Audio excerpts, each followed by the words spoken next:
जानते हैं कि अक्सर लोगों का बहुत अच्छा दिन चल रहा होता है, लेकिन ऑल ऑफ सडन उसके पास जीवन में नकारात्मक ऊर्जा विचरण करने लग जाती है। तो आप मुझसे लिखवा लीजिए कि ये मंत्र इतना ही ज्यादा पावरफुल है जब आपके जीवन में बहुत सारी परेशानियां जैसे पैसों की तंगी, कर्ज की समस्या, स्वास्थ्य की समस्या या फिर आए दिन लगातार आपको डॉक्टरों के चक्कर काटने पड़ते हैं। आज एक ऐसा मंत्र बताऊंगी जो भगवान शिव का मंत्र है। से आप भगवान शिव के समक्ष आप हाजिरी लगा दीजिए और उसके बाद देखिए कि आपका जीवन कितना ज्यादा सुखमय होता है। तो ज्यादा देर नहीं करते हैं और इस वीडियो को आगे बढ़ाते हैं।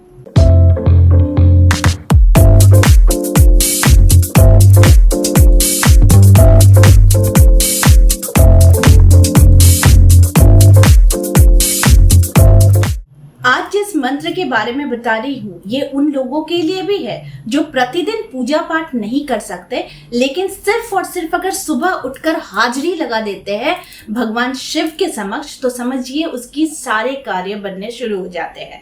वो कैसे भी कितने भी पुराने और संकटमय कार्य क्यों ना हो, लेकिन वो सारे कार्य बहुत अच्छे तरीके से बनने लग जाते हैं। अगर आप प्रतिदिन पूजा करते हैं तो बहुत अच्छी बात है, लेकिन अगर आपको समय का अभाव है और प्रतिदिन पूजा की कंटिन्यूटी नहीं रह पाती है, यानी कि इस हाजिरी को आपको प्रतिदिन लगा देना है सुबह, और सोमवार के सोमवार सिर्फ एक छोटा सा आपको उपाय कर लेना है।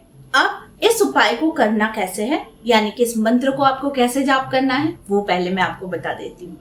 आपको अपने घर पे अगर प्रतिष्ठित शिवलिंग है तो शिवलिंग पर कुछ चीजें आप जरूर चढ़ाइए, जैसे कि शहद, कच्चा दूध, दही, मिश्री, चंदन और साथ में धतूरे का फूल।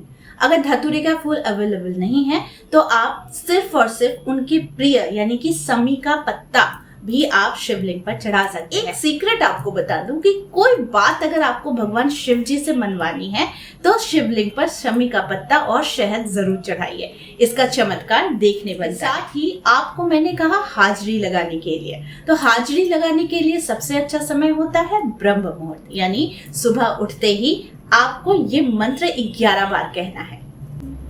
ओम मृत्युंजयाय रुद्राय नीलकंठाय शंभवे अमृतेशाय सर्वाय महादेवाय ते नमः। फिर कहना है हर हर महादेव। दोनों हाथों को ऊंचा करके ईश्वर को प्रणाम और भक्ति और श्रद्धा और अथाह प्रेम आपको दिखाना है और कहना है हर हर महादेव, क्योंकि जब आप हर हर महादेव कहते हैं तो वो एक शक्ति, वो एक झंझनाहट आपके शरीर में, आपकी ऊर्जा में प्रवेश करती है। और साथ में ये होता है हाजिरी लगाना भगवान शिव को, भोलेनाथ को। के बाद आपको क्या करना है, जैसे कि मैंने आपको कहा कि स्नान के बाद आपको शिवलिंग पर उनके मनपसंद की चीजें जरूर चढ़ानी चाहिए। उसके बाद आप इत्र का प्रयोग कीजिए, यानी कि आपने उनकी पसंद की चीजें शिवलिंग पर चढ़ा दी और उसके बाद थोड़ी सी चंदन का इत्र नहीं तो गुलाब का इत्र शिवलिंग पर जरूर चढ़ाइए। और उसके बाद ये लिखित मंत्र जो आपको स्क्रीन पर भी दिख रहा है, इस मंत्र को आपको रुद्राक्ष की माला से 108 बार जाप कर लेना है। आपका जीवन सुखमय तो होगा ही होगा, साथ में आपके परिवार के संकटों से भी आपको भगवान शिव मुक्ति दिलाते हैं। आपके जीवन में अगर बहुत ज्यादा नकारात्मक ऊर्जा है तो कोशिश कीजिए कि आप हमेशा सत्संग में रहें। जब भी विपरीत समय चलता है इंसान का तो वो हमेशा गलत लोगों के संस्पर्श में ही आता है। तो इसीलिए कहा भी जाता है कि विनाश काले विपरीत बुद्धि। तो अगर बुरे वक्त में आपका दिमाग सही नहीं चलेगा तो आपके साथ भी विपरीत ही समय चलता रहेगा, यानी कि बुराई के साथ बुराई, अच्छाई के साथ अच्छाई। इसलिए कहा जाता है कि जब बुरा समय चले तो शांत होकर बैठ जाओ और कोशिश करो कि अच्छी संगति को अपनाओ, और साथ में भगवान भोलेनाथ के इस मंत्र का जाप करो, यानी कि हाजिरा लगा दो। हाजिरा लगा देते हो ईश्वर के समक्ष तो भगवान को याद आ जाता है कि भाई इस बंदे का काम मुझे अच्छे तरीके से करना है क्योंकि इसने मुझे याद किया है।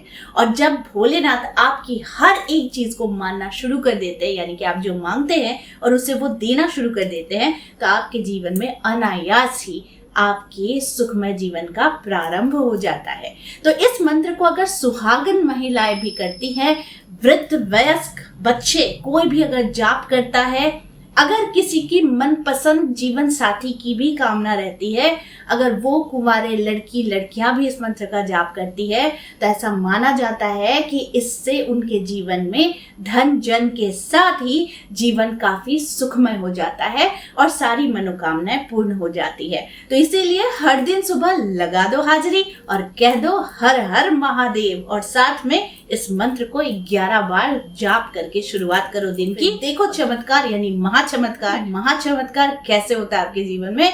और मैं हूं ही आप लोगों को हर एक चीज बताने के लिए, क्योंकि अब सीक्रेट रखने का कोई मतलब नहीं बनता, क्योंकि इंसानों में नफरत फैल चुकी है, नेगेटिविटी बहुत ज्यादा बढ़ गई है। तो ऐसे में सुविचार रखना और अपने सनातन धर्म की गरिमा को प्रतिष्ठित करना ये हमारा अधिकार है। इस तरीके का उपाय मैं आपको और ज्यादा बताने वाली हूँ, ताकि आपके जीवन में बहुत ही ज्यादा परिवर्तन आए और आपका जीवन सुखमय बीते।